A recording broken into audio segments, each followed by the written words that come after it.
il y a une prophétie sur ta vie. Une prophétie sur ta vie qui dit que tu ne dois pas échouer normalement. Et laisse-moi te demander ceci. Que fais-tu de cette prophétie? Fais-tu de cette prophétie? Cette prophétie qui dit que tu ne dois pas échouer. Que fais-tu de cette prophétie?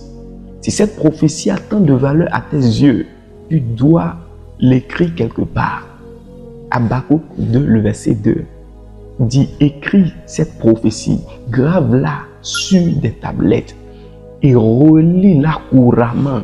Pourquoi? Parce qu'on n'écrit pas la prophétie pour faire d'elle une poésie. Non, ta prophétie, ce n'est pas de la poésie. Ce n'est pas de la poésie. Si tu l'as écrite, tu dois la relire couramment. Et la relire où? La relire dans la présence de Dieu, bien sûr, pour pouvoir lui rappeler qu'il y a une prophétie sur ta vie qui doit s'accomplir. Aujourd'hui, lève-toi avec cette prophétie qu'il y a sur ta vie, qui ne s'accomplit pas depuis des années, depuis des mois. Lève-toi. Cette prophétie que tu as déjà écrite dans ton agenda, cette prophétie que tu as inscrite dans ton cœur, que tu as inscrit dans tes cahiers, dans tes blocs-notes, peu importe l'endroit où tu l'as inscrit, lève-toi avec cette prophétie et dis: ma prophétie, ce n'est pas de la poésie. Non, ma prophétie n'est pas là seulement pour être admirée, pour être regardée. Elle doit s'accomplir pour avoir de la valeur. Et entre dans la présence de Dieu et rappelle cette prophétie à Dieu et tu verras que